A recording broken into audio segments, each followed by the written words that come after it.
Treehouse, it feels like you're connecting communities together, like diverse communities, because that's one of the things that I've kind of loved about the Treehouse shows is it's not just a rock band. Or it's not. Like, Artemis Funk is played there. You know, you don't have EDM guys. Yeah. You have the EDM stage. Like it's not just a show. It feels more than that. Yeah, and it's funny that you mentioned the connection of communities, because the goal this year, the innovation that we've added to it, is that the inside stage, we've experimented with it, we've done weird stuff with it, but this year we're really just trying to connect communities a little bit more, and we're outsourcing that stage to different parties. So this month we've got it booked with Speakeasy Crowd, so Speakeasy is going to book that inside stage. Oh, very We're nice. booking the outside.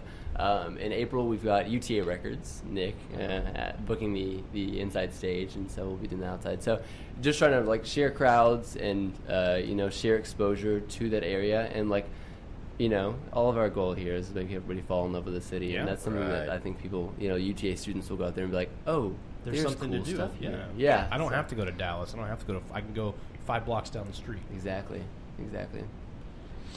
All right, so I know community building is a huge passion for you, and I know the football team isn't your only thing that you have your hand in. What are some other projects that you're working on that you're proud of that you want to talk about? Recently I've gone through a huge life change in the past month or so. In the past month, yeah, I left my job in Fort Worth, actually, where I was doing full-time digital marketing. It's ad tech, so it's a busy industry. You're there 50, 60 hours a week, so everything that community building was all on the side, But finally, after 2 years there, left the job and, to pursue community building as a full-time passion. So Downtown Arlington has taken me on as an independent contractor, and so I'm now working on all of their initiatives, and it's really exciting because I was an intern there whenever I left college, and that has been my dream job. So it's really exciting to be helping out there, and helping with all their pop-ups and stuff like that. Well, congratulations on that. Yeah, congratulations. Thank you. That's where you were supposed to be. Yeah, I feel like it was kind of kismet that you were able to, make that it worked out that way. Yeah, it really was. It was a lot of effort from a lot of people helping me out. I got a lot of good friends.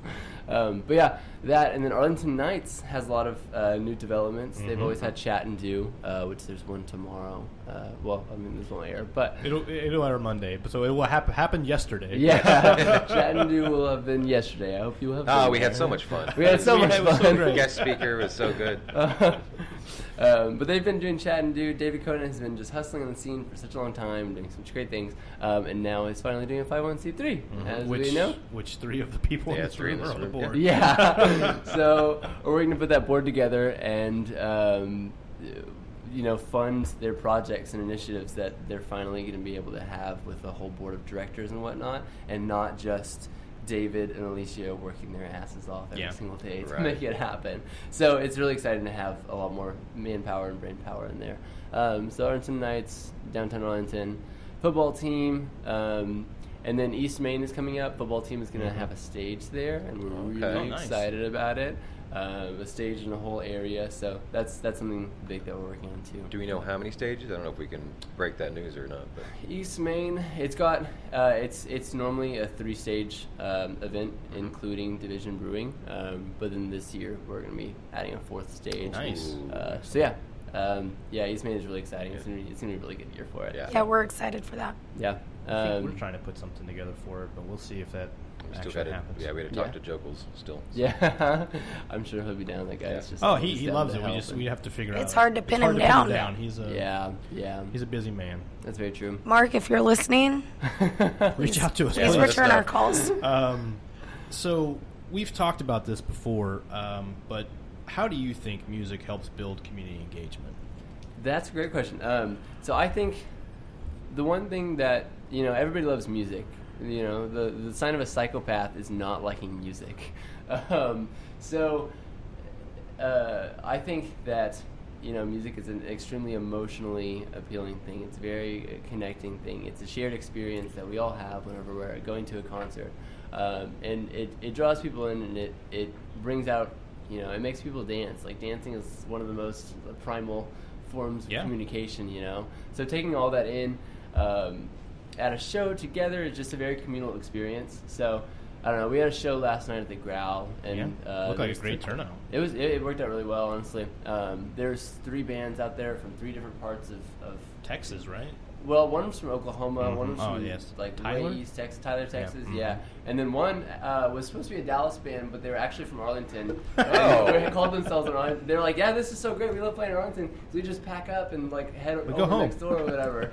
Yeah, but yeah, I thought they were a Dallas band. I realized they were an Arlington band. I was just insanely more happy with the show. Yeah. But yeah, everybody there had such a good time, and like it's always just this brotherly experience, or like this feeling of kinship in the room whenever a show was just ecstatic. You come out and the bands feel good, the crowds feel good, and all that, and that's people come back for that kind of thing. That's what it is. And once Arlington, we create that expectation of bands loving to come play here, and then musicians and people just knowing that the show's going to be quality here.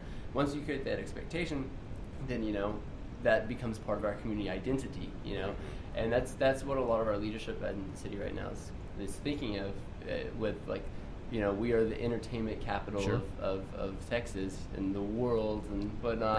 Right. So, they're realizing that we have local talent, and that that's part of our identity. Like at Arlington on Tap on Tuesday with the mayor at Jay Gills. He, spent a good 10 minutes at the beginning of his talk on talking about the spread of local music and local art in Arlington. And it's probably because David Conan was sitting right there, just looking at him from the front row. But yeah, so it's just really exciting that it's part of our community identity, and that people are coming to expect good live music from here and come together for it. And I think it's you talk about Mayor Williams talking about that. I think it's great that it's not just the people in this room talking about it, or like David and Arlington Knights talking about it. Now, like, you have the city leadership talk, because we've talked to Dr. Nunez on the city council about it.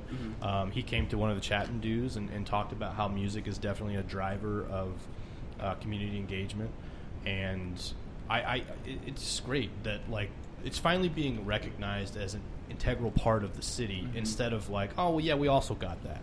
Now it's like, well, we got Six Flags, we got the Rangers, we got the Cowboys, we got a booming downtown, we got a really great art and music scene, a burgeoning art and music scene. We've got the National Medal of Honor Museum coming in. We've got the Bowling Hall of Fame. It's going beyond just like the stadiums, which I think is really the stadiums and the theme parks, which I think is really that feels to me more organic and sustaining than just being, oh yeah, we got the stadiums. Yeah, exactly. And I mean, that's what those people going to those stadiums want to see when they're in town. They want the local experience. Right. So if you're thinking, we're doing it for the community aspect. We want the citizens to be happy. We want them to be excited about what's going on. But there's a huge part of Arlington that's focused on what the visitors want, and that's true.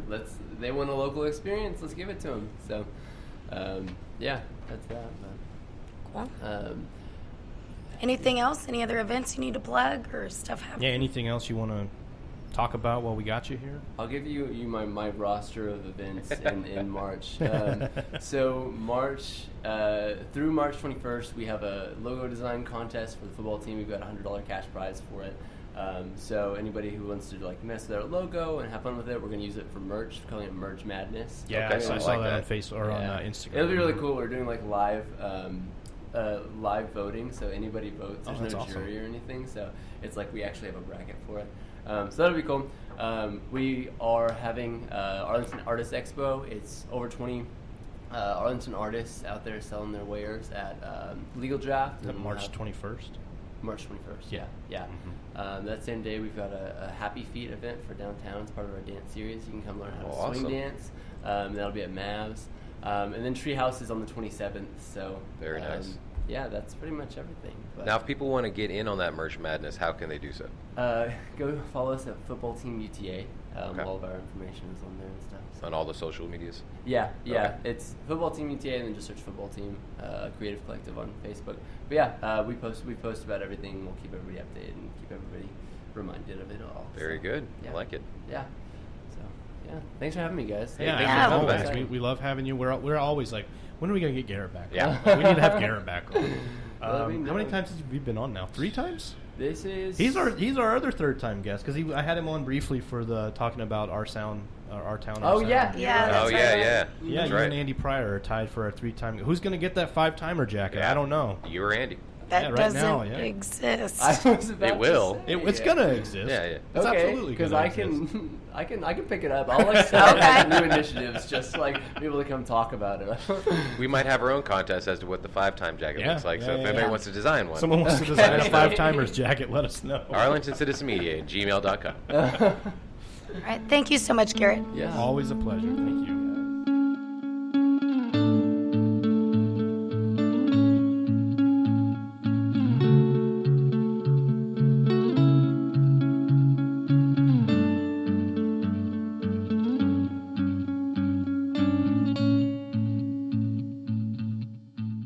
All right, we are here with Chief of Staff of UTA Student Records, Nick Rood.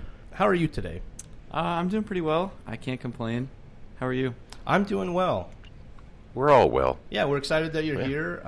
First guest. First guest of the day, our first catch of the day, as yes. they say in Star Wars. Just outed myself as a huge There- nerd. Hey, we're all huge nerds in our own way. So I guess, the most obvious question is, what is UTA Student Records and how did it get started? Yeah, so it was, I think, 2017. I was just like sitting in the lobby of the music building, and there was this guy and one of my friends like pulled me out to a kind of like a picnic table outside of the music building, and they were talking about restarting this record label. The guy that pulled me out, his name is Jamar Jones. He's a professional keyboard player and arranger. I remember like the first couple weeks we had classes, he was like, "Yeah, I'm going to be gone. I have to go play at the Grammys." You know, no big deal. Yeah, So, no big deal at all. Normal Sunday. Yeah, right. But yeah, I mean, he's kind of like the hidden gem in the music building. Anyways, so he started it out as like a course. It was it's called Record Label Management, and the whole idea is, just like trying to understand how the industry works. So he'll have us buy this book called I think it's like Everything You Need to Know About the Music Business, stuff like that, and we'll discuss like the different roles and how all that goes. So it's been like a few years, and I think we're finally starting to find our footing in everything. Jamar's biggest thing is like getting people to what's the word? Kind of like step up, take that initiative, because that's like where you find like your standouts that are gonna like really make it. The people that are gonna try to take the information they've been given and start something from the ground up. Sure. So we'll have class and we'll like talk about what needs to be done, and if nobody does it, nobody does it. You're not gonna like fail the course, but it's sort of up to you to kind of like start something. So yeah, he's been gone like most of the semester because he's on tour with Jill Scott. Okay, Yeah. Yeah, again, no big deal. Yeah, right. So he left me to kind of oversee everything, and I think it's working out pretty well so far. I mean, I tried to like lay out clear guidelines, set up like interviews for all of our like staff. There's air quotes if you can't see me. I'm sure you can't, but yeah, we're trying to make it like more official and sort of get the ball rolling. Trying to work with like as many musical organizations around Arlington as we can, create more show opportunities. Yeah, I mean the eventual goal is to, of course, bring more awareness to the music scene in Arlington, and get a lot of the students involved in what's happening over here because. I was talking with David Conant from Arlington Nights. Yep. Yeah. And he was telling me that most of the people around here, they'll drive 30 minutes to Fort Worth or Dallas before they'll drive 5 minutes to go see artists here. Or they're just unaware that there's anything going on here. Totally. And the biggest challenge we're facing right now with UTA Student Records is awareness. So we're trying to create events and connections that that will be worth talking about. Yeah. You know, because we can say, hey, here's what we do, but if we don't have any content, if we don't have any events, any chance for people to see, then what's the point, you know?